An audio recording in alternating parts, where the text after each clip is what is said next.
the Megacast. I'm Tyler Keefe from the studios of our flagship stations, Civic Center TV and 89.3 Lakes FM. You can find us on Civic Center TV on Comcast, Channel 15, and AT&T Channel 99. That's also where you'll find us in Southfield on City Cable 15 of Southfield, as well as in the Birmingham-Bloomfield area on Birmingham Area Municipal Access. Find us on Channel 10 in Waterford on the Media Network of Waterford, and also on Channel 10 at 1 p.m. and 1 a.m. live to tape on Orion Neighborhood Television in Lake Orion and Orion Township, where living is a vacation. You can find us on the radio on 88.1 WBFH The Biff. That is the service of the Bloomfield Hills School District with operations out of Bloomfield Hills High School, and thank them for joining us each and every day here on the radio. Find us online on our website, civiccentertv.com. Click on our Watch Live link. For those of you watching or finding that on your computer, you will have that at the very top of the web page. And then for those that may be viewing us on your mobile phone, that is on the left margin of the screen. You have a drop-down menu. Second up from the bottom will be Watch Live. You can also find us on Facebook, facebook.com/CivicCenterTV15 and facebook.com/LakesFM, as well as on My Michigan TV, otherwise known as MyMy. Go to MyMyTV.com to learn more information, to watch us live, to find our shows on demand as well, and other great original and imported programming all about Michigan from all across the state of Michigan, and how you can find more information about how you can subscribe for free and download the free MyMyTV smartphone and smart TV apps. And if you want to learn more about any of our partnering television, radio, or web outlets, as well as all the other original programming that they do on the other 22 hours of the day, Monday through Friday, that they're not joining us here on the show, you can go to our website at civiccentertv.com and click on our Megacast link. There we have links to every single one of our partnering stations, and that's also where you'll find all of our full episodes and each individual interview dating all the way back to March of 2020 on demand. civiccentertv.com/Megacast. Right next to that is our coronavirus page at civiccentertv.com/coronavirus, where at the very top of the page we link to many helpful web pages from the Federal Centers for Disease Control and Prevention, the State of Michigan's Health and Human Services Department, and the Oakland County Health Division, so you can stay up to date on everything that you need to know about COVID-19, from the spread of COVID in our communities to booster shots and vaccinations to other precautionary measures that are being recommended at any given time as we continue through this pandemic. In addition, we have very helpful links to many of our municipalities here in Oakland County, where we originate our broadcast, so that you can stay up to date on how COVID-19 is affecting municipal business in your hometown, whether that be municipal meetings or other services that are typically provided at your town hall or your city hall or village hall, whatever the case may be, which all may be impacted in different ways in different places by COVID-19. All of that is available, civiccentertv.com/coronavirus, where we also scour journalistic outlets from all across the state of Michigan every morning before the show to give you the most important information on COVID-19 and other top stories making news across the Great Lakes state. Today, our top story in our coronavirus tracker via Bridge, Michigan, Lieutenant Governor Garland Gilchrist has tested positive for COVID-19, and the federal government is sending a fifth team to the state of Michigan. As I said, Lieutenant Governor Gilchrist announced on Sunday night he tested positive for COVID-19 after his 2-year-old daughter experienced symptoms. Gilchrist said he will be isolated and maintain, quote, a virtual work schedule, and closed quote. He continued saying, quote, the Omicron variant of COVID is very, very contagious, in a video posted on Twitter, continuing, at this point, I am not shocked. I'm not showing symptoms, and our daughter's symptoms are improving. We are praying for this to continue to be the case, and close quote. Last week, Governor Gretchen Whitmer announced she was going to be in isolation after her husband, Dr. Mark Mallory, tested positive for COVID-19. As of Wednesday, Governor Whitmer had tested negative for the virus in both a rapid and a PCR test. Meanwhile, the Biden administration announced on Friday it is sending a fifth medical team to Michigan. The same day, statewide hospitalizations of COVID patients reached an all-time high of 4,797 patients. Deployed to Henry Ford Hospital in Wyandotte starting today on Monday, the 30-person disaster medical assistance team will include advanced practice physicians, emergency and intensive care nurses, paramedics, pharmacists, and logistics and supply chain personnel. The federal team will be on site for 14 days, adding to teams already sent to hospitals, including Beaumont and Dearborn, Spectrum Health in Grand Rapids, Rapids, Covenant Healthcare in Saginaw, and Mercy Health System in Muskegon. Omicron is a less virulent strain of COVID-19, but it is still packing hospitals. While some patients with the virus are hospitalized for different reasons, they still require additional staff, equipment, and space to keep infection from spreading, hospital leaders have said. Quote, we may not be treating them for COVID-19, but we have to treat them as if they have COVID, said Dr. Jeffrey Frischgrund, the chief of clinical services for Beaumont Health, to Bridge, Michigan, last week, Thursday. That day, Beaumont, the state's largest health system, announced it is at a quote-unquote breaking point because 430 employees at that time were off work with COVID symptoms amid the surge of patients. Hospitals have asked Michiganders to reconsider using emergency rooms for conditions that are not life-threatening. That being said, again, they're recommending that you avoid emergency rooms for conditions that are not life-threatening. If you're experiencing heart attack symptoms, stroke symptoms, if you have a major injury, you should absolutely still be going to the emergency room or calling 911. Do not avoid getting treatment for those certain conditions because of COVID-19 precautions. This is only the case being recommended by Beaumont that you don't go to their emergency rooms if you have a non-threatening medical condition. Michigan reported 40,692 new COVID-19 cases last week Friday, or 20,346 cases per day on average, far surpassing the previous high from last week Wednesday.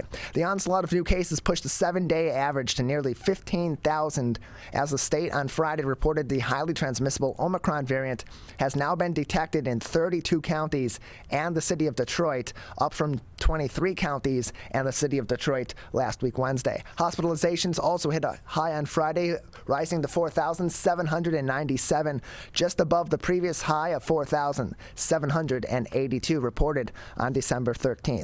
The statewide rate of cases is 150 cases per 100,000 people per day. A week ago, it was 108 cases per day per 100,000. That full article from Bridge, Michigan, listed on our website at civiccentertv.com/coronavirus. In some more positive news on the transportation front, Amtrak is considering a plan that would put a train route from Detroit to Toronto following an agreement last week. This is from the Detroit Free Press, originally reported first by WXYZ TV or Channel 7. A mega freight railroad merger appears to put a Detroit to Toronto passenger rail connection closer to reality. Amtrak, which provides much of the passenger rail service in the United States, said it has gotten a commitment of cooperation from its own expansion plans from the Canadian Pacific Railway Limited, which has a $25 billion acquisition deal with Kansas City Southern. Amtrak said its plans include adding passenger rail services through the Detroit River Tunnel, connecting Detroit and the cities of Windsor and Toronto in Ontario via Rail Canada. Connecting Toronto via Detroit with Chicago and its many connections could go a long way toward improving service for U.S. passenger rail customers who currently deal with a rail network that leaves many cities without direct connections. Amtrak was one of the beneficiaries of last year's big infrastructure package pushed by the Biden administration, which directed $66 billion toward passenger rails. It wasn't immediately clear how quickly a rail connection between Detroit and Toronto could be established. If it does happen, it wouldn't be the only good news for rail passengers in Detroit being envisioned if the Michigan Department of Transportation is looking to build a new Amtrak bus station in Detroit's new center area, adding $10 million in federal grants to offset the estimated $57 million cost of the project. Amtrak has agreed to support the railroad merger before the Surface Transportation Board, calling Canadian Pacific an excellent host railroad for passenger rail service. Amtrak noted that Canadian Pacific, quote-unquote, consistently receives an A grade on Amtrak's annual host railroad report card, quote, recognizing its industry-leading on-time performance record, and closed quote. Passenger and freight rail often shares the same tracks, and that is frequently blamed for many of the service delays experienced by Amtrak passengers. Amtrak's Midwest expansion plans, which Canadian Pacific will cooperate on, also include frequency between Chicago and Milwaukee and extending service from Milwaukee to St. Paul, Minnesota, quote, to create a second round trip on the Twin Cities, Milwaukee, Chicago corridor, end closed quote. The agreement could also help Amtrak connect New Orleans to Baton Rouge, Louisiana, and allow it to, quote, study the potential for Amtrak service between Meridian, Mississippi, and Dallas. WXYZ Channel 7 reported earlier on the agreement. A link to that article from Channel 7 is included in this article from the Detroit Free Press on our website, civiccentertv.com/coronavirus. Lastly, making headlines also on the transportation front, some less than ideal news as a lack of bus operators is forcing SMART to cut trips and change schedules. This is from the Detroit News. As many as a quarter of SMART bus service has been canceled or delayed on a daily basis, the transit agency said, as the spread of COVID-19 means bus operators are not available. The agency has had to cut trips and make changes to existing schedules as a result, it said in a news release. SMART, like many workplaces, has to limit its operations because of the lack of workers, the agency said. It estimated it is down 80 bus operators, meaning it can only operate at 75% of its pre-pandemic levels. Quote, by scaling back service levels, riders will be assured more reliable service to get to work or to other important destinations, and closed quote, the agency said in its release. SMART is asking people to stay home if they are sick or have cold or flu-like symptoms. Masks are required for the duration of any trips as required by the Federal Transit Administration. The agency is asking riders to check their trip information on its transit app to confirm arrivals in real time. By changing the existing schedules, the agency said it is working to create a, quote, more reliable service, end closed quote, for those trying to get places. In the meantime, it asks people to be patient with operators and with each other, and if necessary, to call customer care at 866-962-5515. Again, that phone number for customer care through SMART is 866-962-5515. With new extended hours from 5:30 a.m. to 10 p.m. on weekdays and 7:30 a.m. to 4 p.m. on Saturday and Sunday. That full article from the Detroit News on our website, civiccentertv.com/coronavirus, as well as our other top stories for today and every day that we do the show, and those ever helpful links to the Centers for Disease Control and Prevention, the Michigan Department of Health and Human Services, and the Oakland County Health Division's COVID-19 specific web pages, so you can learn more information about COVID-19, keep yourself safe, and find more information on those ever important vaccinations and booster shots as well. civiccentertv.com/coronavirus. We have a great show ahead of you today on this Monday. Coming up next, I'll be speaking with West Bloomfield Township Fire Department Chief Greg Flynn at 10:40. At the bottom of the hour, Oakland University history professor Erin Austin Dwyer will join me on the show and preview her new book about the slavery era here in the United States. At 11 o'clock, we'll talk about the way that the COVID-19 pandemic continues to affect the automotive industry, particularly automotive sales, with Michelle Krebs from Auto Trader. At 11:20, our favorite political science professor, Dave Dulio from Oakland University, will join us on the show, talk about redistricting and some other controversy from former politicians here in the state of Michigan. And we'll cap off the show at 11:40 with an update on how our restaurant and our lodging industry here in the state of Michigan is being affected by COVID-19. When we're joined by the Vice President of Government Affairs at the Michigan Restaurant and Lodging Association, John McNamara, will join me at 11:40. That's coming up next. You are watching and listening to the Megacast. We may come from different organizations, but we work together to protect the Huron River for everyone. Neighborhood storm drains carry water directly to local creeks and streams. No filters, no treatment. Storm drains also help reduce street flooding when it rains. So clearing storm drains and the areas nearby of trash and leaves helps keep them for rain only. It is easy to do your part by adopting a storm drain. Find a storm drain, check it, and clear it every month. So keep storm drains for rain only. There's one water, and it's ours to protect.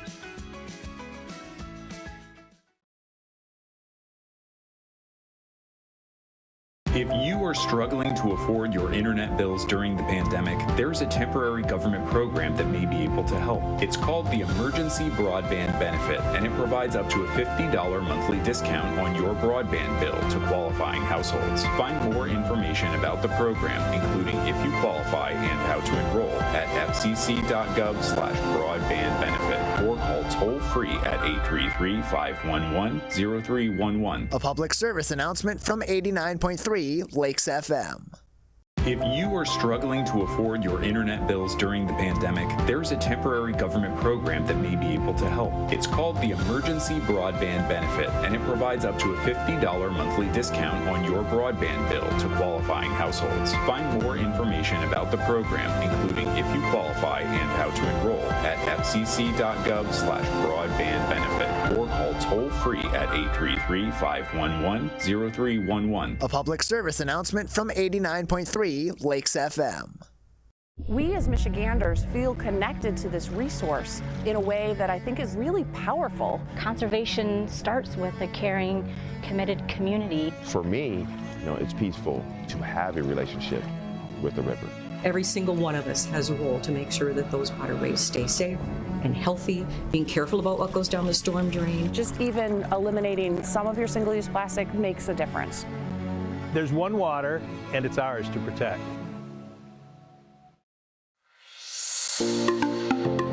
Did you know that nearly 3.31 million Americans don't get their annual checkup? Going to the doctor regularly is extremely important and is a crucial factor in maintaining good health. Make sure you are visiting your local doctor often and telling them about any health concerns you have. For more information, contact your local healthcare provider. This message is brought to you by WBHS Digital Media Arts Program and 89.3 Lakes FM.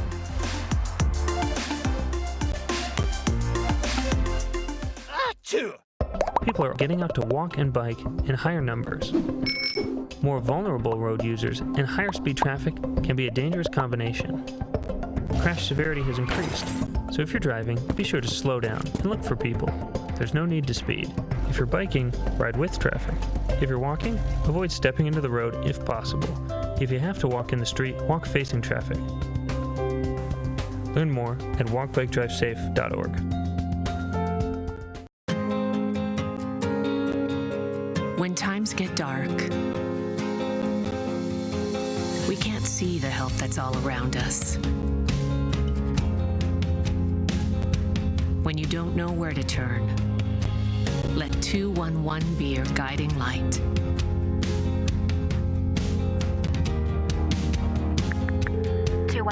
How can I help you?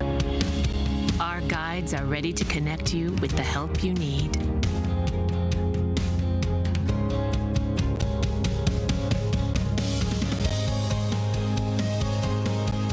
For help with food, healthcare, mental health, and other resources,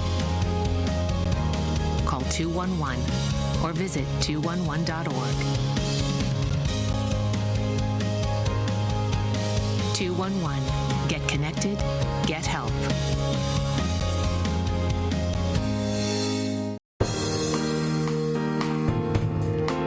Welcome back to the Megacast. I'm Tyler Keefe here in our studios in West Bloomfield Township, although we broadcast all throughout Oakland County and around the state of Michigan on a number of different outlets. You can learn more about everywhere that we broadcast, both live and live to tape, and find all of our shows and interviews on demand at civiccentertv.com/Megacast. Joining me now is Chief Greg Flynn of the West Bloomfield Fire Department as our emergency services continue to deal with COVID-19 as well as regular routine emergencies that happen throughout our local area each and every day. Chief, thank you for being with us. Good morning, Tyler. Appreciate having you on. So we're still in the thick of things here with COVID-19, yet another surge in our local area and throughout the state of Michigan with the more highly transmissible Omicron variant. How is our West Bloomfield Fire Department faring right now in terms of both the spread of COVID-19 in the department and also dealing with the regular emergencies while dealing with this more transmissible version of COVID-19? Well, we continue to really respond to the workforce response, right? The operational side of things, Tyler, is very similar to what many other companies and businesses are dealing with. Sure, we have employees that become symptomatic and then may ultimately test positive for some variant or some version, if you will, of the COVID virus. So we're finding that many of them resolve in just a few days. They become asymptomatic. We go through an agreed upon process here in the township directed by our Human Resources Department and return to work. And I think our residents will see absolutely zero change in service, zero increased response times or anything like that, because the organization has, for the last 2 years, learned very well how to maintain service while dealing with COVID. And of course, our emergency services operators, our police department, certainly our firefighters and our paramedics, especially because they've been so closely working with others on the front lines of this pandemic in our hospital systems and our medical systems, and with individuals who may be afflicted with COVID-19 all throughout this pandemic. They've been taking those precautions very seriously, and they've really been leading the charge in showing the effectiveness of those precautions, such as masking and distancing and symptom checks. That being said, like you said, in many other industries, staffing can become an issue. When you have a version of the virus like is currently going around with the Omicron variant, that's so much more highly transmissible. Has your department had any issues as of late with staffing, or at the very least, if positively we haven't had any of those issues, are there plans in place in case the virus does start to spread around the department, because it is more transmissible, to continue operations in a normal sense as much as possible if this virus is to spread around? Well, Tyler, and maybe you can tell me better, because you've done many of these interviews and have heard from people from all across the in different industries locally, because I think that that's more the narrative than listening to these national opinions. But it's been 2 years. We've been talking about this. We've been dealing with it for 2 years. I think my approach as the chief administrator, if you will, of the fire department is here. It's here to stay. And if it's not this, it'll be something else. And I think I just really want to compliment the firefighter paramedics here, my administrative team, the leadership team, because every single day they come ready to go to work. And life does happen. So we have kids at home. Kids are potentially that vector that's going to bring that virus into the home, not intentionally. It's going to happen. It's everywhere. So the biggest thing, and I think our residents are doing this too, if you don't feel well and you're passing it off and saying, hey, I think this is just my allergies acting up, or I think I just have a little cold, we're really just encouraging those people to seek testing in a timely fashion. And if you're not able to get into a testing site right away, mask, wash your hands, keep the distance. Tyler, all things we've been saying on this show for 2 years now. And what is the theme that has been consistent through this whole pandemic? Keep a little space between you and others. Don't go to work or go out in public if you're sick. And wash your hands. So those have stayed with us, and I think that those are going to carry us well into the future with whatever communicable or whatever disease that's being spread within the community. We're joined by West Bloomfield Fire Chief Greg Flynn on the Megacast. And Chief, of course, your department has participated regularly with the Oakland County Health Division for vaccination sites for COVID-19 as well as for flu shots in recent months and all throughout this pandemic. As we have a more highly transmissible version of COVID-19 currently spreading around and chasing Delta for the spot as the dominant strain in our local area and in the state of Michigan. We've seen many more testing sites pop up all throughout the local area. Places like the city of Detroit have reactivated some of their testing sites. We have more testing sites here in Oakland County that have popped up in places where they've been previously. Any discussions as of now between your department and the Oakland County Health Division of further participation in either vaccination sites or more commonly, as we're seeing now, popping up testing sites? The conversations are always going on with our community partners and definitely our partners at Oakland County Public Health. The difference, though, Tyler, of where we are today than where we were, a year, 18 months ago, is the network is there now. Remember when we were having discussions on, when's vaccine going to arrive? How many vaccination doses are we going to get? I don't think you hear too much about that. I think you can go into just about any CVS or Walgreens today or Kroger and get a vaccine, or within at least 24 or 48 hours with a scheduled appointment.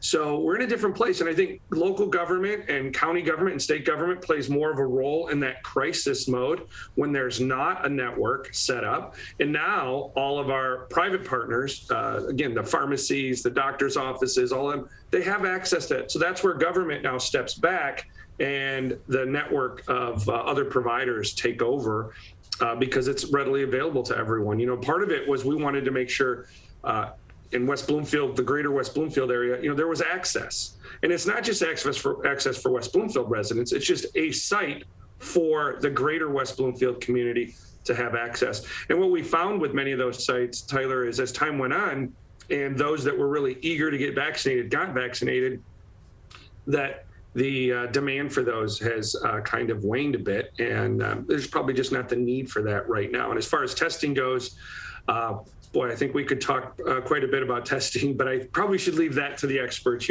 Dr. Faust and his team at Oakland County. But a lot of testing going on, and, the reliability of some of the testing that's taking place, I think you've heard that debate kind of in the public forum.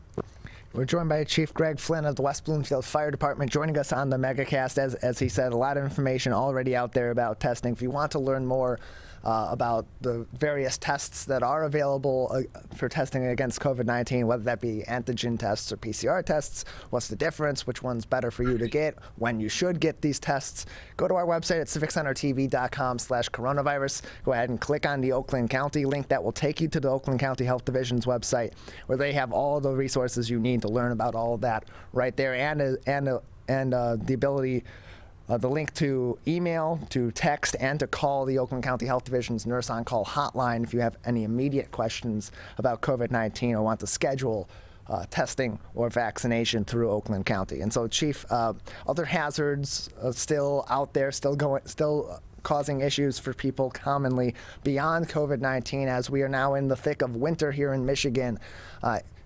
Particularly in the home, what are some common hazards that people need to be aware of as we're in the middle of winter to prevent home fires or other emergencies in their homes? Well, we've said this before, fire is everyone's fight, not just the fire department. So everyone within the community plays a role in preventing fires within the home, within the community, within your workplace. One of the areas that this time of year we're most prone, and I think you're seeing this in some of the headlines with some of the fire, one of the fires, I think it was out of the New York area, was a space heater. And we encourage that, again, two big tips on that, not the only exclusive tips, but two big ones. We don't plug them into extension cords. So however long that cord is that comes with the unit, that goes directly into the wall. And we want people to use space heaters that have that tip switch in it, so that if the space heater tips over, it automatically kills power to the unit and it won't continue to go. Tyler, people will think that, well, it's okay, I'm just going to run my little brown indoor residential 2-prong extension cord to run my space heater off, and I'm going to run it, and I don't want to look at the cord, I don't want to trip over it, so I'm going to put a piece of carpet over top of it or something like that. And what they don't realize is all that electricity is moving through that very thin extension cord. It heats up. And it's now this space heater's on for hours and hours, and everyone's looking at the space heater and they're not thinking about the extension cord that they've now insulated and put a carpet barrier on top of, maybe against carpet on the bottom.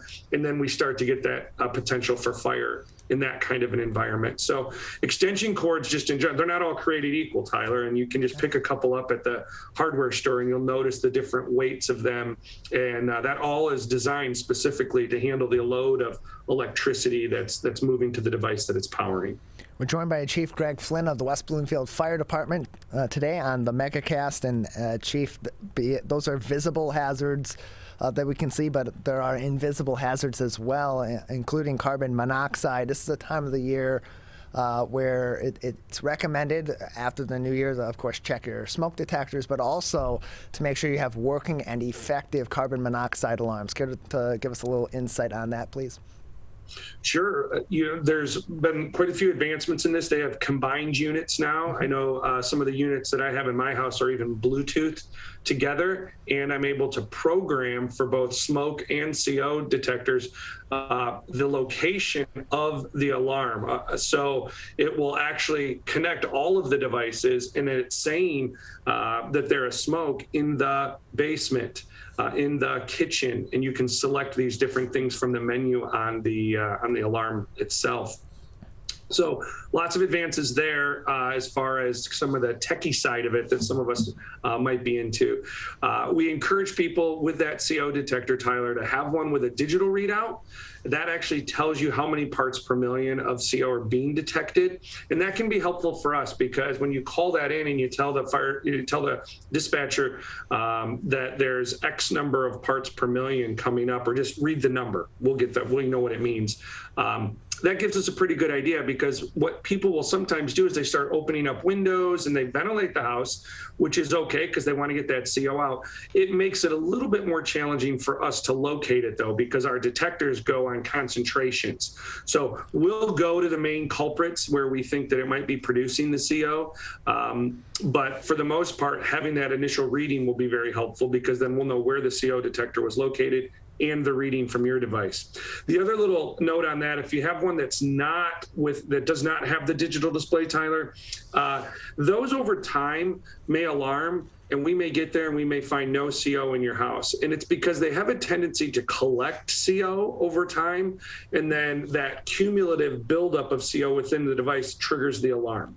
Those are devices that when you've reached that point, we just recommend you dispose of the device appropriately and then bring a new device into the home. They're a little more cost effective, but you don't get the longevity and some of the higher technology in those.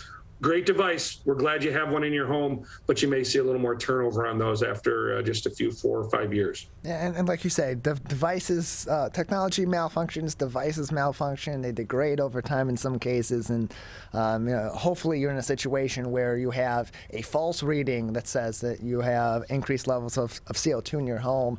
But in the case that that you don't have a false reading, but you have no reading at all from this outdated device, what are some signs or early symptoms people should be aware of the potential that they may be becoming poisoned with carbon monoxide in their home? Sure.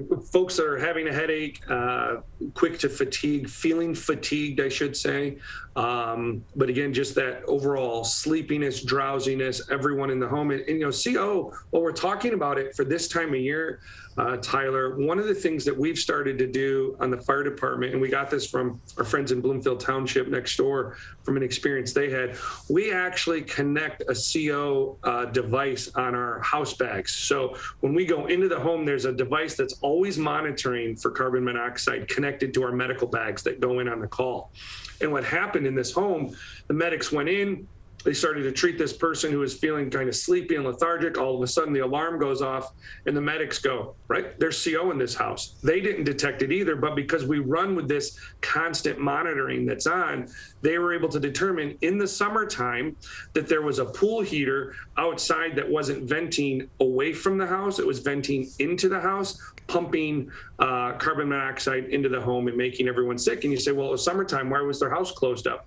Well, because the air conditioning units were on and all the windows were closed. So it is a year-round thing, but having that device we found is a good thing. So every home we go into, we're in essence taking a reading on whether or not they have CO in their home. Chief, we appreciate your time. Thank you for joining us. Anything else that we should be keeping aware of on the winter safety front or on the COVID-19 front going forward? One more thing, Tyler, and if you could continue this throughout at least the next couple months, we've had a warm up here with the temperatures, which is going to compromise all of our beautiful lakes and ponds and bodies of water that we have around here and making them unsafe. So even if you were out on the ice, let's say, just theoretically speaking here a day or two ago, the warmer temperatures are now compromising that ice and it's no longer safe to be out on. So we encourage people to, if they see an animal on the ice or anything like that, not to go out on the ice. These animals are going to do okay. It's part of nature. But if there's some concern about a pet out on the ice, call us first. And we're happy to go out there and assist with making sure your pet makes it safely back to your home. But please, please, please don't make the situation worse by going out, breaking up the ice and potentially becoming part of the rescue. Chief, thank you so much for joining us. We appreciate your time. You're very welcome. Glad to be with you.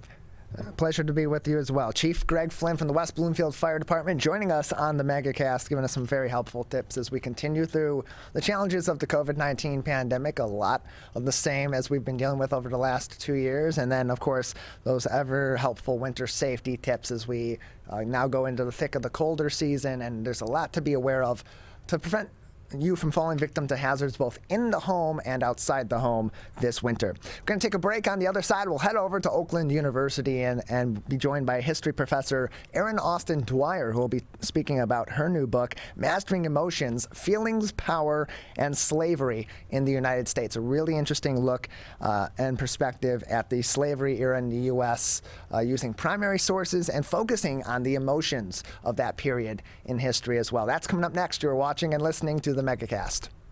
We may come from different organizations, but we work together to protect the Huron River for everyone. Most of the pollution that goes into our rivers is carried by rainwater that flows off of roads, parking lots, and rooftops. The leaves and bark of a single tree can retain a surprising amount of rainwater. Depending on its size and species, it could be 100 gallons or more. It is estimated that an urban forest can reduce annual runoff by up to 7%. Here's one thing that we know can help keep our water clean. Plant a tree. Plant a tree. Plant a tree. There's one water, and it's ours to protect.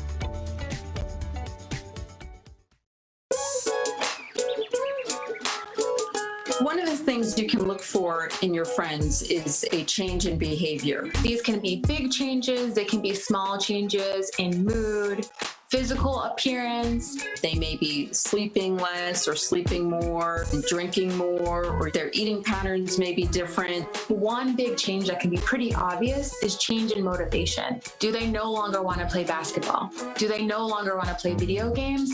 Now that we're spending more time online and in virtual settings, it's really important to pay attention to the language that your friend is using and the words they're using to communicate. So when we text our friends, are they taking longer amounts of time to respond? Are they not responding at all? You don't have to be an expert to try to recognize these signs. The second that you feel it in your gut and that you're concerned, that's the second to have the conversation and open the door to what might be going on. Whatever gets you talking.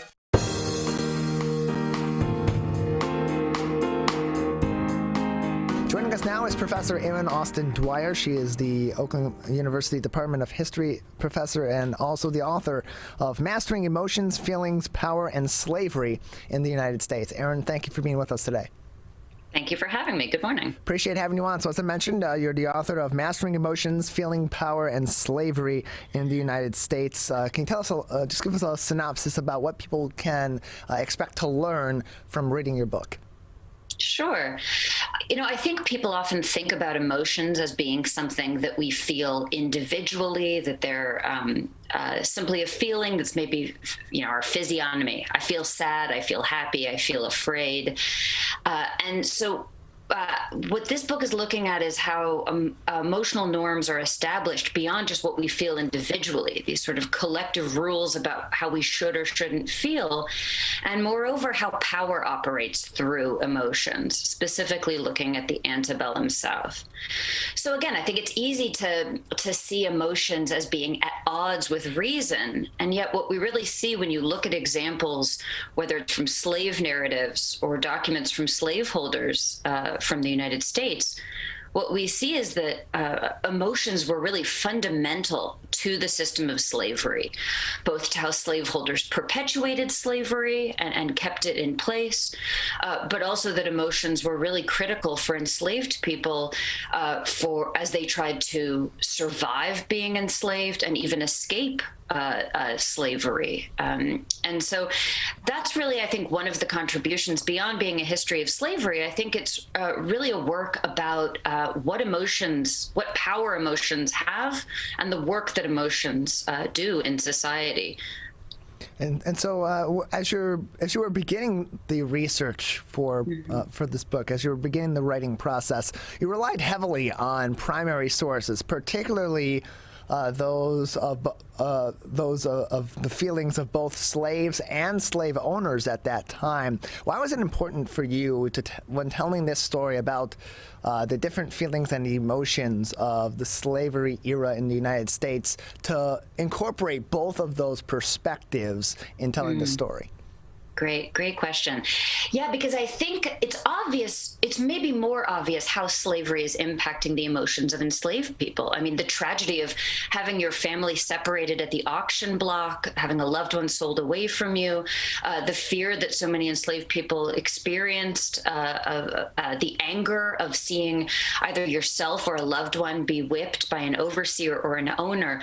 Those emotions, I think, are really clear. But what I kept finding in my research was that slaveholders are also how they're expressing love to one another, how fathers and sons are expressing pride and bonding is often happening around slavery and enslaved people. Family feuds start in fights over enslaved people.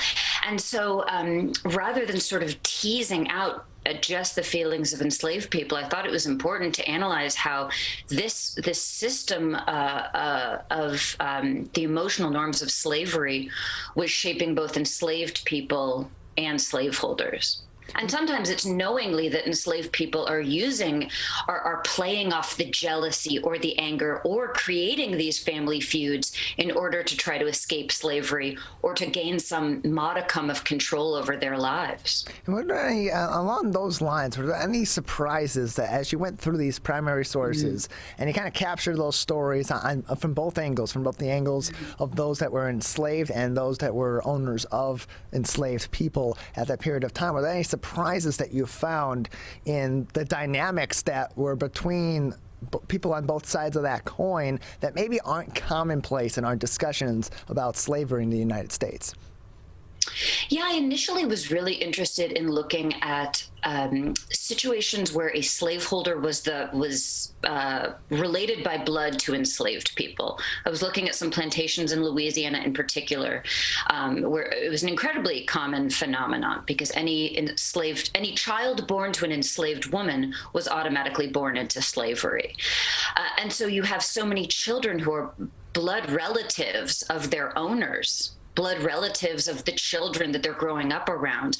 And so I really expected that to be the most interesting dynamic of what is life like on these plantations where there are these blood relations amidst these power dynamics, amidst that cruelty of slavery. What I wasn't expecting to find is how often there are close emotional ties between slaveholders and enslaved people who are not related by blood, and the sorts of blowback that would cause in slaveholding families, whether it's jealousy about of an enslaved mistress who suspects that there's a sexual relationship going on that might be that is most likely coerced, but sometimes it's a close bond that children of the slaveholding class believe that their father has perhaps with an enslaved overseer, that they're listening to an enslaved overseer more than themselves. And so all kinds of really strange family dynamics happening around slavery that go beyond who is related to who by blood. We're joined by Professor Erin Austin Dwyer from the Oakland University Department of History. Joining us on the Megacast, she's also the author of Mastering Emotions, Feelings, Power, and Slavery in the United States, which is available in a couple of different places.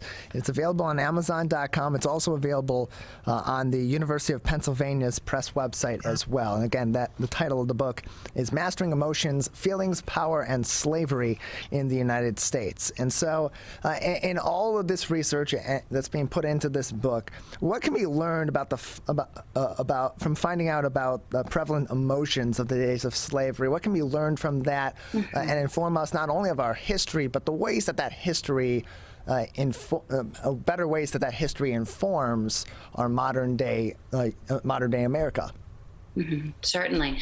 The big argument made by slaveholders was that enslaved people fundamentally felt emotions differently than they did. And much of that is intended to justify, you can better justify as a slaveholder separating families if you tell yourself to sleep at night that enslaved people feel love less acutely or feel sorrow less deeply than you do. All measure of slaveholder policies can be justified in that way. Whereas for enslaved people and people who escaped slavery and ran north, their belief was there are fundamentally different feelings felt by free people, that you can freely express your emotions, that now that promise of the pursuit of happiness written into the Declaration of Independence should be the guiding principle, that all free people get to pursue happiness, and that was what liberty meant. And so I think the really big change that you see is with the end of slavery, newly freed people no longer had to perform the happiness or the reverence or the respectful fear that they had to perform while enslaved. And they could show their pride in dress, show their pride, any Black men who had served in the Union Army, getting to wear their U.S. federal uniform, showing that pride, throwing public events to commemorate the anniversary of emancipation. And what we see in newspapers and in letters is that white Southerners were really outraged by these outpourings, by these public displays, by these manifestations of Black joy and of Black pride and Black confidence. And so in the same way that slaveholders tried to create sharecropping as a new economic system to keep as many of the power dynamics of slavery in place, we also see a lot of efforts by white Southerners to try to maintain as many of the emotional power dynamics of slavery, even after slavery was over. And so what I was really struck by was that reading sources from the Jim Crow South, memorably reading the memoir of Richard Wright, the novelist who wrote Native Son, I was really struck by how much of what he described working in stores in the 20th century in the South, that he still felt compelled to perform happiness in front of his white employers, because he knew that physical violence might ensue if he's perceived as being angry, unhappy, disrespectful. And so in the epilogue, I really trace that legacy of the history of the slavery of emotions and how that evolved and continued through the Jim Crow South. And really even drawing comparisons to the present. Today, the murderers of Ahmaud Arbery are going to be sentenced. And I think what we see there is a continued idea from the times of slavery, where what is at stake there is whose fear is more respected. The fear of those white Georgia men who claimed self-defense in tracking down and murdering a Black man who was unarmed, or whose fear deserves more respect, the fear of a man who's out for a jog and being gunned down, while engaging in, the pursuit of happiness. And so I think we see that continuation, that continued discussion and these long-term reverberations of these ideas about emotional power dynamics.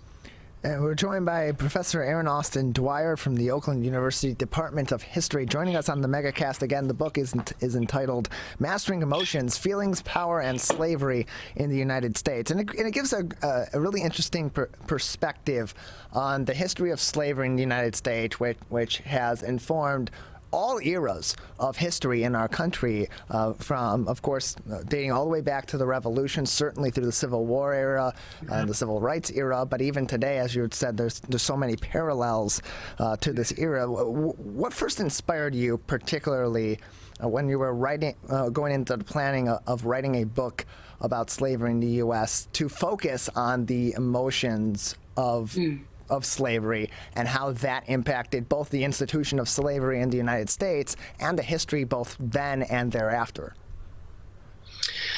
Yeah, I mean, that's such a good question. A lot of it stems from the fact that I was born in Alabama and raised in Louisiana, and I felt a really just a deep need to examine this history that is still so fundamentally shaped American politics, American economics, American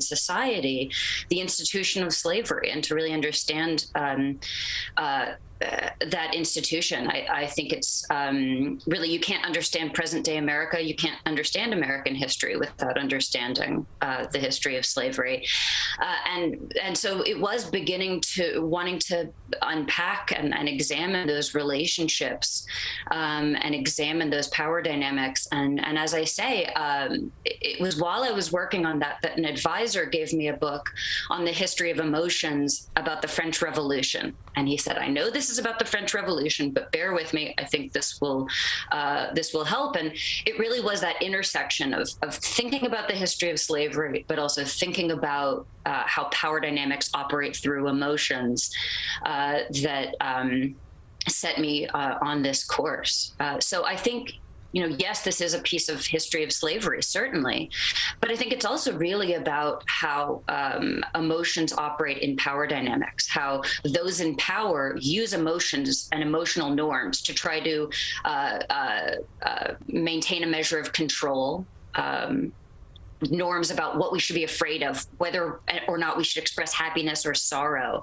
But that also there are ways that we negotiate power through emotions as well that marginalized people have used throughout time.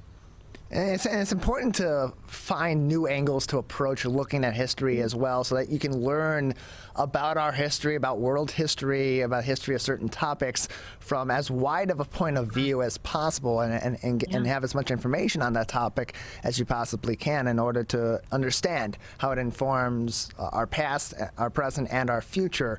And so when you see situations like we have in places like Florida, certainly in Texas, where there are proposals or even laws in place trying to limit how much of the slavery era of the U.S. is being taught in schools. What are your thoughts on that, being that it's such a critical pillar of the lessons of American history? It's scary as an educator to feel as though ideas are being criminalized. On the one hand, yes, it's really, that's how powerful this history is, that it's so scary to some. But I really don't understand how we can't just sit down and examine that history and sit with the ways that it makes us feel uncomfortable. It's okay to feel uncomfortable about this past. I tell my students in many of my lectures, when we're talking about whether it's the Middle Passage, when we're talking about slavery, when we're talking about the Trail of Tears, we're talking about some of the cruelest things that people have done to one another throughout time. But we also, I think, see some of the inspiring ways that people respond. I think we learn from those past injustices in order to identify injustice in the present and not perpetuate it in the present and in the future. I really, in many ways, I see it as a sort of continuation of school segregation that, in the same way that 60, 70 years ago, we had people fighting school integration. Well, now it's just really one or two generations removed, don't want that story to be taught to their children. So it really, we have to stop being so afraid of ideas and be willing to have open discussion about our past. And really, it's why I assign as many primary sources as I do. You let the sources speak for themselves to see this is our American past. What can we learn from it as we move forward as a nation? We're joined by Oakland University history professor Erin Austin Dwyer, who is also the author of Mastering Emotions, Feelings, Power, and Slavery in the United States. Erin, just another couple minutes with you before we'll say goodbye. For those that are interested in purchasing a copy of Mastering Emotions, where can they find your book? You can find it on the University of Pennsylvania Press website, along with many other great books. You can go to bookshop.org, which is a great consortium of independent bookstores that I love to use to support local businesses, especially during this challenging time for many local businesses. And of course, you can find it on Amazon.com as an ebook and as a physical copy. Well, Erin, we appreciate your time. Thank you for joining us, previewing this book and talking about the context of emotions as they pertain to a critical element of American history, that is slavery. Thank you so much for your time, and thanks for letting me talk about my book, baby.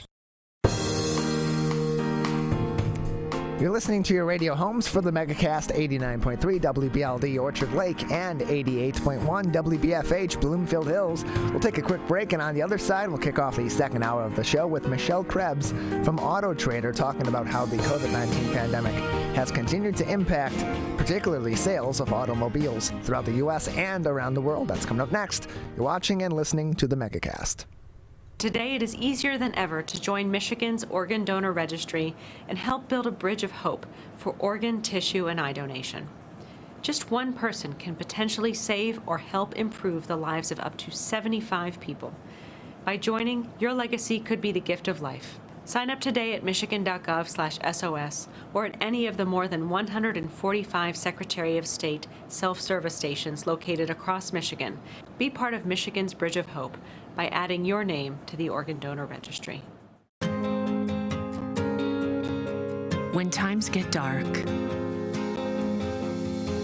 we can't see the help that's all around us. When you don't know where to turn, let 211 be your guiding light.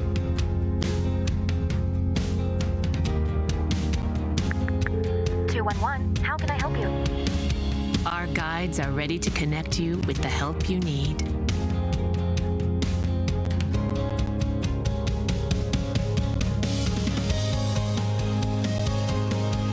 For help with food, healthcare, mental health, and other resources, call 211 or visit 211.org. 211. Get connected, get help.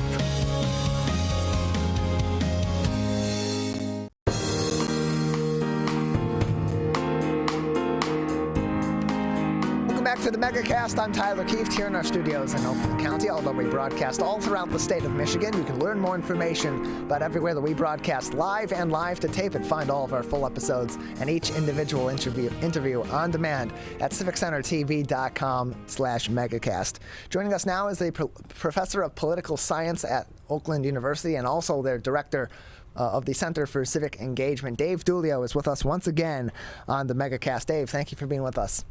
It's my pleasure, Tyler. Nice to see you. Good to see you as well. And so big news politically recently here in the state of Michigan is the Michigan Independent Citizens Redistricting Commission passed its legislative maps for both the state Congress as well as federal positions as well.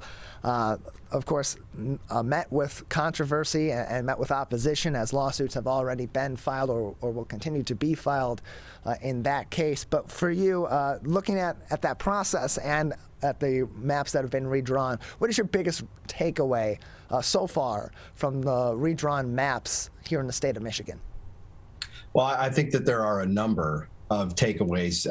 One is the number of intra-party contests that we're probably going to see that are going to be really competitive in the summer during the primary season, right? We're going to have two, it looks like, incumbent matchups, Representative Stevens and Representative Levin running in the same district in the Democratic primary on the east side of the state, Representative Upton and Representative Huizinga running in a Republican primary on the west side. And there'll be some competitive primaries, no doubt. Maybe most notably over here on the east side is maybe that 10th district. It looks like there's a number of candidates that are potentially throwing their name in the ring or who already have thrown their name in the ring, especially on the Republican side. So that's one. I think controversy is another.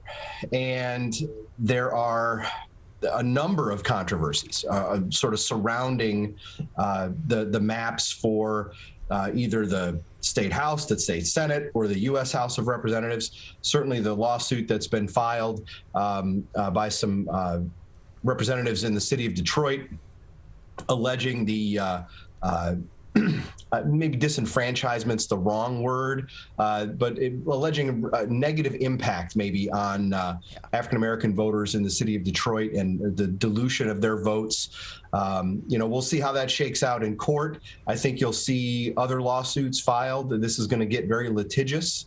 With that, there is some uncertainty around this whole process.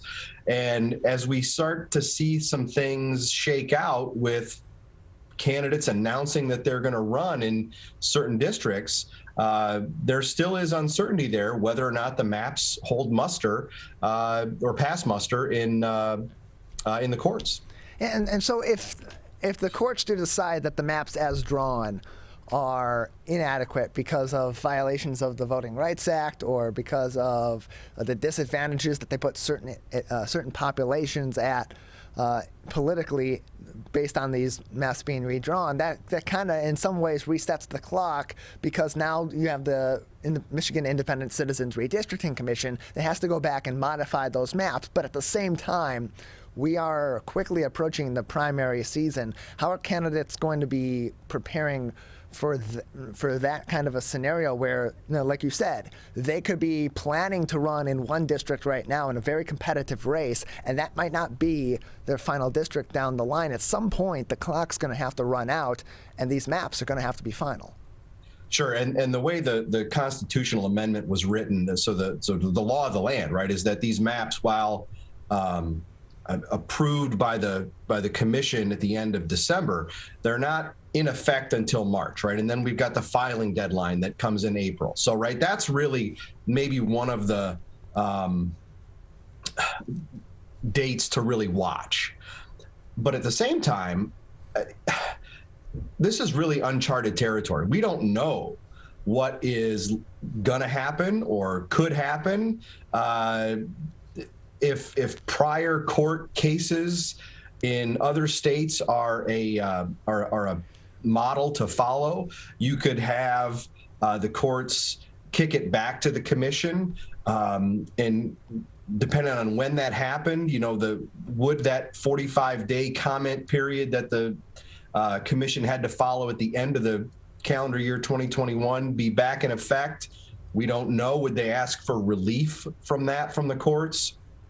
Would the courts impose their own maps that they would draw? It's really, you throw your hands up in the air and say, who knows? Yeah, that creates a really interesting, but also really concerning scenario here in the state of Michigan, as we are approaching, as we're approaching the point where these maps would have to be official in March for that filing deadline in April. Although I would expect that this would be resolved well before then. The courts are understanding of that situation. Certainly, the commission would be understanding of that situation too, knowing that these deadlines are coming up, and at some point we will reach the point of no return, where these elections have to be able to move forward. Right, and we don't know where that is or what the mechanism for that will be, but at some point, yeah, we're going to have to move forward, and really the question becomes, how do we do that? And that's going to be up to the courts to decide. We're joined by Dave Dulio, professor of political science at Oakland University, also their director of its Center for Civic Engagement as well. And so with these redrawn maps, as you said, lots of competitive races potentially coming in the primaries on both sides of the aisle later on this year. In some places, however, such as in the Lansing area in District 7, U.S. Representative Alyssa Slotkin of Holly said that she's planning to move in order to run for re-election. Or may move in order to run for re-election. Do you expect that as we get closer to that filing deadline, and as our political parties here in the state of Michigan and certainly federally on both sides of the aisle, that we may have more candidates attempting to do something like that, where they're moving out of these more competitive districts, where they'd be going up against other members of their own party, where they could potentially have two members of the same party that were previously in Congress at the state or federal level deducted to one by racing the other one out of a position. Do you expect that we could have more people potentially moving as we approach that filing deadline in order to put themselves in other districts that may be more competitive for them without potentially being a detriment to their party? Sure. I think that's we've already seen some of that. Representative Slotkin, as you mentioned, has said that she's going to move into that new 7th district that's based, that's got Lansing at its core, but is a Republican-leaning district. One of the current state House members has said that he's going to run in that district against her on the Republican side. Representative Dingell is not going to run where she lives at the moment. She's going to move into a new district to accommodate that. But you can also see folks who don't live in a particular district running in that same district. There's no law at the congressional level in Michigan. There's no law that says you have to run in the district where you live. So, for instance, there's rumblings that John James may run in that new 10th district that's Macomb County based. He's, of course, from the Farmington area, but that's completely legal in the state of Michigan, where you don't have to, and that's been the case many times in the past. So it's going to be very interesting to watch how all of this shakes out over the course of the next weeks and months.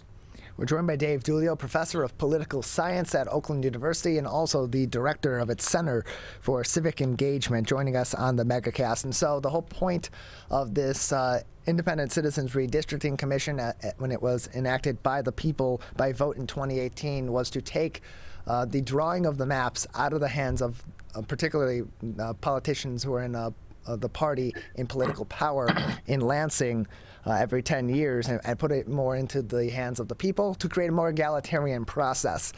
The process has been completed or almost completed in this sense. The maps have been drawn. Looking at how the maps are currently drawn right now and taking that as gospel going forward until further notice, based on how those maps have been drawn, where do you see the potential for the political landscape in the state of Michigan that's currently dominated on the legislative side by Republicans going forward? Is this a more competitive state now for Democrats at the legislative level after the redistricting?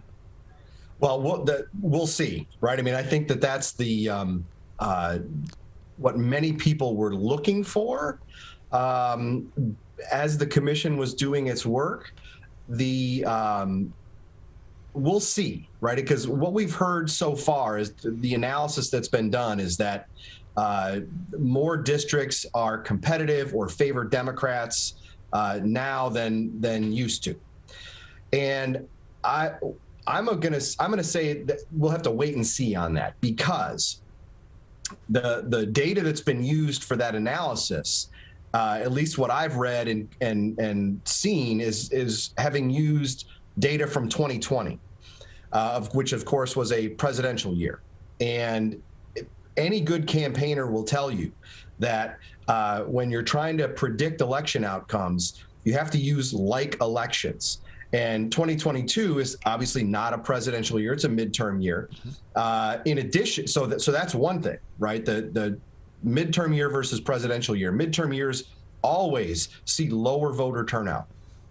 So the mix of voters who will show up in 2022 is likely to be very, very different than it was in 2020. Adding to that is no Donald Trump on the ballot. Certainly no Joe Biden on the ballot, obviously, given it's a midterm election. But the other factor is the political dynamics that will be at work when that election happens. And right now, it looks like it's going to be a pretty tough year for Democrats. So what does that do to the mix of voters that turns out? Republicans are likely to be enthused with the prospects of reclaiming control of the U.S. House and the U.S. Senate. We don't have a Senate race here in Michigan, but those new maps might put some juice into the Republican side to go and try to take some of those democratically held seats away. And both at the state House and state Senate level, plus the congressional level. So, we could see a very different result than what is being discussed or what's being assumed that we'll see after the 2022 cycle ends. We're joined by Dave Dulio, professor of political science at Oakland University. He's also the director of its Center for Civic Engagement as well. And so, Dave, we have a few more minutes with you. I want to give you some time to talk about any upcoming events now that we are off in the new year that may be upcoming over at the Center for Civic Engagement that people may be able to join in on and begin a very big political year here in the state of Michigan with some productive conversations about our politics. Sure. Thanks, Tyler. You know, we're going to continue our office hours series where we highlight Oakland University faculty members, faculty experts on key issues. So in the beginning of February, we're going to do one on how the U.S. is responding to an uncertain global economy and talk about things like inflation, supply chain, gas prices, right? Those sorts of things, as well as the U.S. response to it. In early March, we're going to have a politics-focused discussion and, again, take up things like redistricting, evaluate where that is at the time, talk about the governor's race in 2022, those congressional races that you and I talked about. And then in the beginning of April, we're going to do one on mental health entering year 3 of COVID. As you know, as everybody knows, mid-March, we are going to go into the 3rd year of this pandemic, and we're going to evaluate sort of what we can do from a mental health perspective in dealing with COVID, dealing with this pandemic as we continue to struggle with it. We've got a couple other irons in the fire that we're not ready quite yet to talk about, but I hope you'll have me back and I can unveil those for you.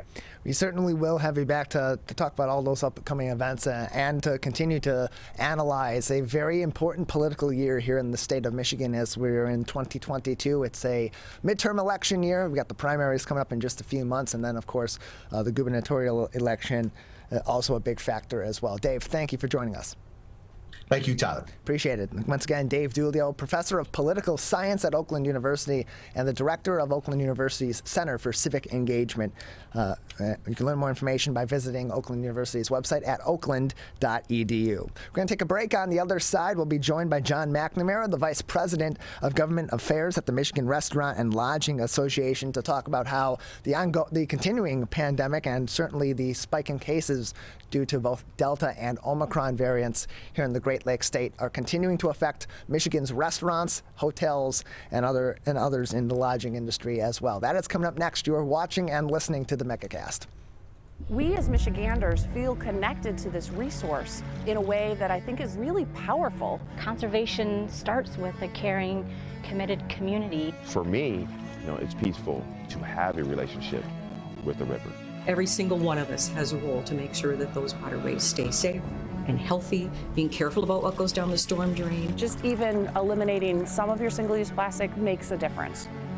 There's one water, and it's ours to protect.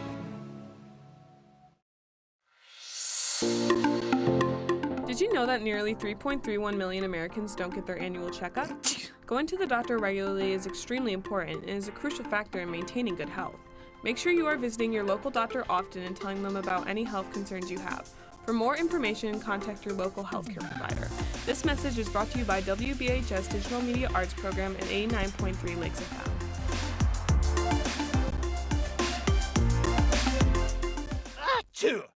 People are getting out to walk and bike in higher numbers. More vulnerable road users and higher speed traffic can be a dangerous combination. Crash severity has increased, so if you're driving, be sure to slow down and look for people. There's no need to speed. If you're biking, ride with traffic. If you're walking, avoid stepping into the road if possible. If you have to walk in the street, walk facing traffic. Learn more at walkbikedrivesafe.org.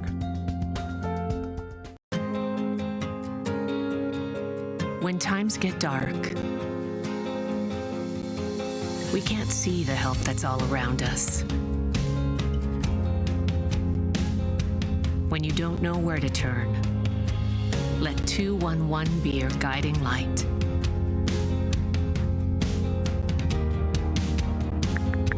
"211, how can I help you?" Our guides are ready to connect you with the help you need.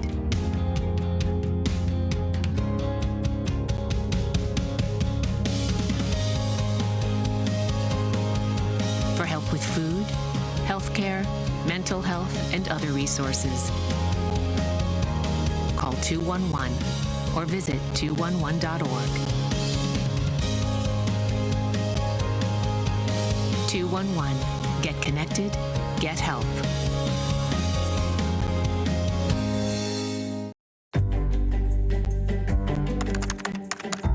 Parents do a lot of worrying.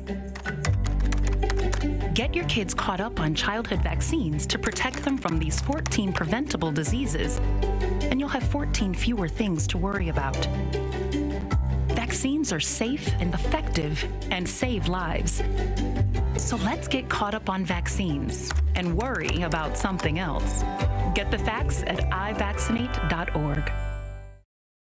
We may come from different organizations, but we work together to protect the Huron River for everyone. Most of the pollution that goes into our rivers is carried by rainwater that flows off of roads, parking lots, and rooftops. The leaves and bark of a single tree can retain a surprising amount of rainwater. Depending on its size and species, it could be 100 gallons or more. It is estimated that an urban forest can reduce annual runoff by up to 7%. Here's one thing that we know can help keep our water clean. Plant a tree.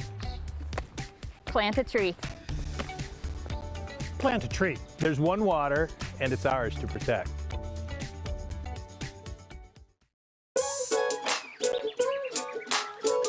One of the things you can look for in your friends is a change in behavior. These can be big changes, they can be small changes in mood, physical appearance. They may be sleeping less or sleeping more, drinking more, or their eating patterns may be different. One big change that can be pretty obvious is change in motivation. Do they no longer want to play basketball? Do they no longer want to play video games? Now that we're spending more time online and in virtual settings, it's really important to pay attention to the language that your friend is using and the words they're using to communicate. So when we text our friends, are they taking longer amounts of time to respond? Are they not responding at all? You don't have to be an expert to try to recognize these signs. The second that you feel it in your gut and that you're concerned, that's the second to have the conversation and open the door to what might be going on. Whatever gets you talking. Welcome back to the Megacast. I'm Tyler Keefe. You can learn more information about our show by visiting our website at civiccentertv.com and clicking on our Megacast link. There you'll find links to every single one of our partnering television, radio, and web outlets, so you can learn more information about their other regular programming outside of the Megacast and find all of our full episodes and each individual interview on demand so you can watch the show on your time. If you're not able to join us for the full 2 hours, Monday through Friday, live from 10 a.m. to 12 noon. Joining us now is John McNamara. He's the Vice President of Government Affairs at the Michigan Restaurant and Lodging Association, back with us once again on the Megacast. John, thank you for being back with us. Thanks for having me. Appreciate it. So we're in an interesting spot, in a difficult spot here in the state of Michigan at this moment in time with the latest surge in COVID-19 cases. Began as a spike in Delta cases, and then with the Omicron variant making its way into the U.S., making its way into Michigan, being that it's much more highly transmissible, we're seeing a rapid rise in cases and even hospitalizations. That's having an impact on a lot of different industries. At this moment in time, what is the impact that it's having on our restaurants and our hotels and other lodging industries? So, I mean, it's pretty bad out there right now. You know, this would sort of be right around, this time last year as well. But it's creating multiple different types of problems. Obviously, one, just in general, people are being cautious and not dining out as much. So that's creating a problem. But you saw Michigan State University decided to go online for the first 3 weeks. And a lot of kids decided, well, I'm just going to stay at home at mom and dad's. I'm not going to go back to my dorm room or my apartment. And therefore, it created a major staff shortage in your college towns.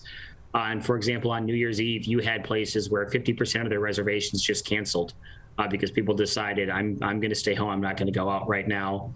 And then on the hotel side, business travel continues to be non-existent whatsoever. Leisure travel is obviously very limited. Northern Michigan is still seeing some leisure travel, but if you're in Northern Michigan right now, you're outdoors. So that's a very good option right now is, get out and downhill ski, cross country ski, snowshoe, and just take advantage of the outdoor activities you can do and do safely. And John, every time we have a surge like this, in some way, shape, or form, it feels similar to back in March of 2020. It kind of feels like a reset point.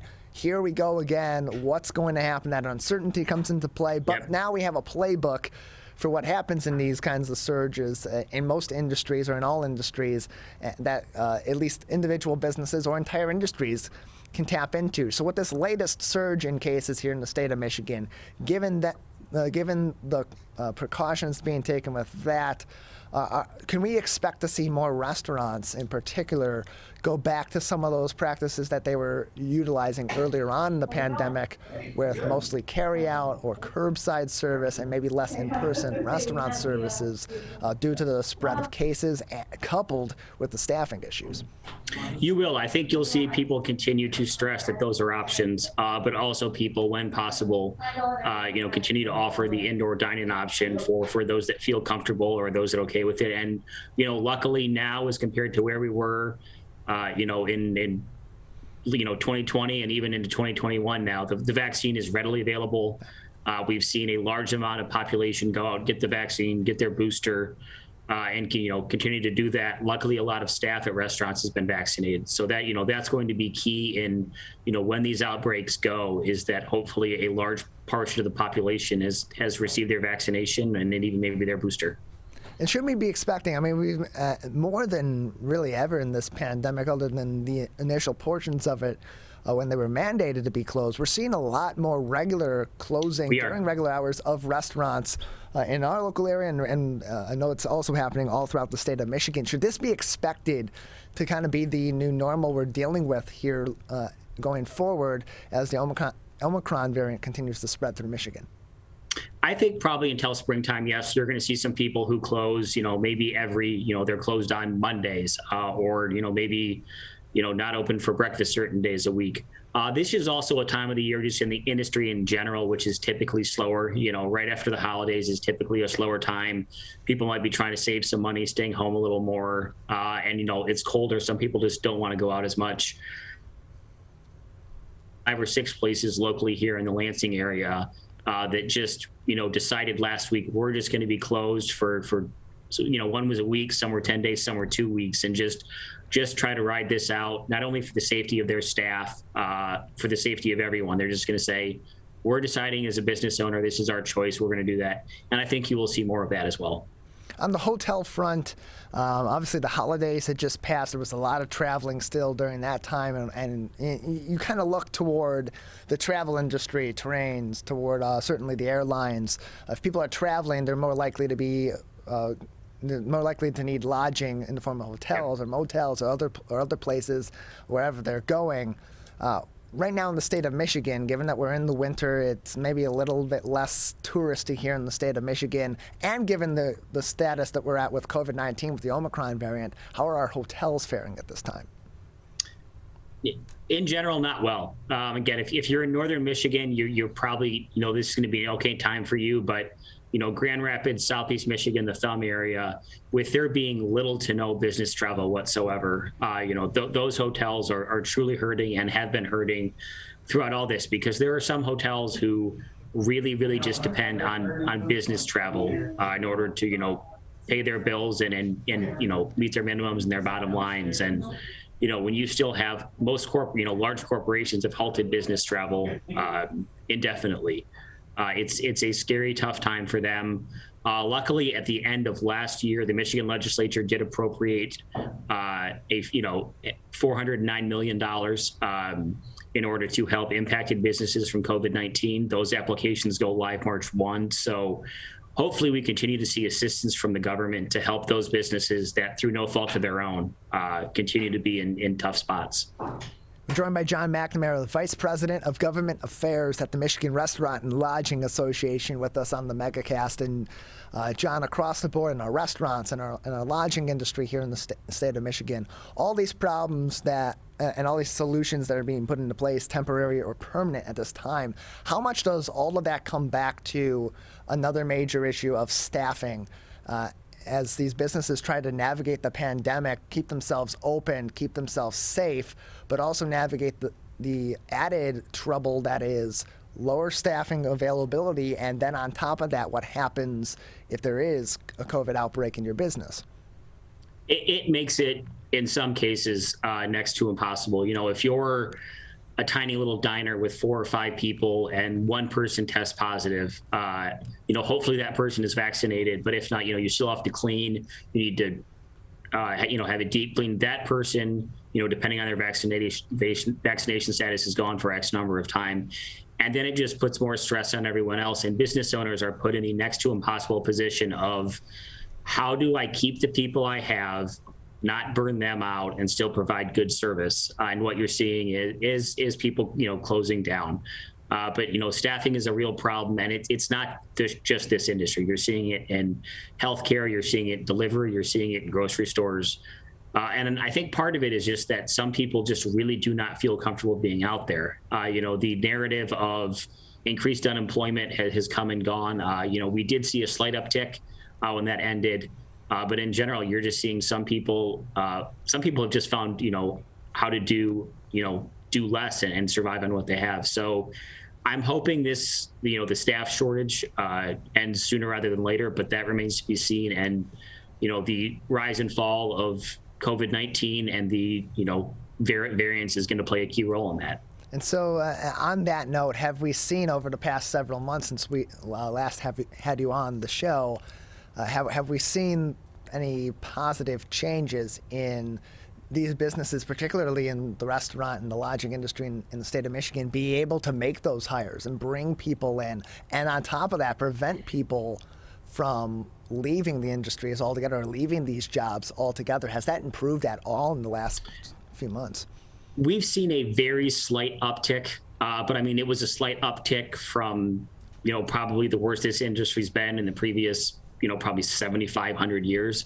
So we're seeing a slight uptick. But I mean, there's still plenty of jobs out there available in the hospitality industry.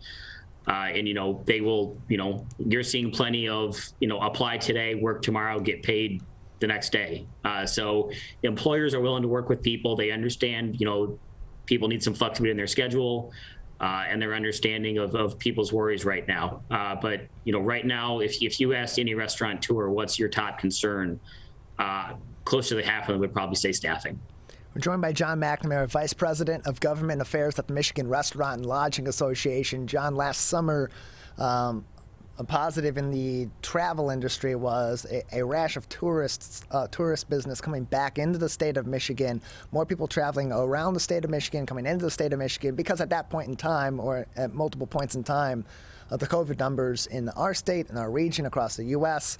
Were significantly lower than they are right now. How much of the projections and the plans for this year for our businesses and our restaurants and our lodging is really circled around just getting through this winter, getting through this spike, and getting to those higher traffic months? Just about all of it. And, people who are far more knowledgeable on this than I am are saying, in the next 2 to 3 weeks is going to be rough here in Michigan, but then we'll start to see our decline. So, maybe we can hope, late February into March when the weather's a little better and March Madness and St. Patrick's Day, and then leading into spring break, hopefully, these can be a world where people feel comfortable going out, it's safe to go out, and, we don't have these continually rising numbers and hospitalizations. We're joined by John McNamara, Vice President of Government Affairs at the Michigan Restaurant and Lodging Association. John, a few more minutes with you before we'll say goodbye. Anything else at this time that would be important for our audience to be considering about our restaurants and our lodging industries here in the state of Michigan as we continue through this COVID-19 pandemic, the issues that come with it, and on top of that, of course, the staffing issues as well? Yeah, absolutely. First and foremost, I would say there's a narrative out there that, this industry is back, and because they were able to be open, that no more closures are going to happen. I can tell you firsthand that is not true. I talked to people. In fact, I talked to 2 people a week ago on Monday morning who said, I just can't do it anymore. And they've closed their doors for good. So you're going to continue, unfortunately, to see some closures. And it is, it's just unfortunate the nature of the business. So if you don't feel comfortable dining it, sitting down in a restaurant, that's great. I would still encourage you to utilize takeout, utilize delivery, utilize curbside. And if you do decide to go sit down inside, please understand that server or that bartender or the hostess or the manager, it's probably their 3rd or 4th double. They're doing everything they can to give you the best service possible. But right now, with the staffing world we're living in, That's just how it's going to be for a little bit. So I've said it every time, please be patient, please be kind. And, they're doing their absolute best, but it's a different world for all of us right now. It's going to take all of us working together, to get through this. And I can't wait for the day when I can come on here and maybe not talk about COVID-19 and staffing and lack of business travel. Yeah, I think we're all looking forward to the day where we can have you on the show and people from other industries on the show to talk about the comeback and not so much about the challenge that we still are undergoing. Thank you so much for joining us, John. Yep, thank you. Appreciate it. John McNamara, Vice President of Government Affairs at the Michigan Restaurant and Lodging Association, joining us on the Megacast today. You can learn more information about everything that they're doing, as well as coronavirus resources for your businesses in those industries, by visiting their website at mrla.org. Again, that is mrla.org. Just a couple more minutes in today's edition of the show. I want to thank everyone that did join us on today's edition of the Megacast. John McNamara, the Vice President of Government Affairs at the Michigan Restaurant and Lodging Association. Dave Dulio, Professor of Political Science and Director of the Center for Civic Engagement at Oakland University. A big thank you to him as well. Greg Flynn, the Chief of the West Bloomfield Township Fire Department, and Oakland University history professor Aaron Austin Dwyer for joining us on the show. If you missed any of our interviews or you're just tuning in now to our full episode, you can view our entire episode and each individual interview from today's show and all of our past shows by visiting our website at civiccentertv.com and clicking on our Megacast link. There we have links at the bottom of the page for watch full episodes and watch full interviews. We can find all of our content on demand. In addition, we have links to every single one of our partnering television, radio, and web outlets that joins us live from 10 a.m. to 12 noon, Monday through Friday, or live to tape throughout the afternoons and evenings for replays as well. So you can learn more about their other original programming and some of the great things that they're doing in many communities all throughout the state of Michigan. Again, that is all on our website at civiccentertv.com/megacast. Then go to our coronavirus page at civiccentertv.com/coronavirus, where we have links right at the top of that page to the CDC, the Michigan Department of Health and Human Services, and the Oakland County Health Division's COVID-19 specific web pages, so you can learn more information on COVID-19, on the Omicron variant, on vaccines and boosters, masking and other precautionary tactics, and why they're effective and how they can be effective in preventing the spread of COVID-19. Learn more about testing and more, all about the COVID-19 pandemic, so you can keep yourself safe and prevent the spread of COVID, the further spread of COVID in our communities. Again, that is civiccentertv.com/coronavirus. Big thank you to our entire crew, our technical producer, Calvin Brown, with me in the studio live each and every day from 10 a.m. to 12 noon. Larry Nyland, our lead producer, our booking producer, our executive producer, the king of television himself, for booking all of our guests and making sure that both they are ready for their interviews and that we are best prepared to interview them as well. Big thank you as well to Jared Clark, our Zoom producer over in Troy at our offices of My Michigan TV, and Maddie Muschin back at Master Control, making sure that we get on the air and off the air smoothly. That is going to do it for today's edition of the show on My Michigan TV. Steve Leto Live is next, and across the rest of our network, we'll return to regular programming and be back here tomorrow morning live at 10 a.m.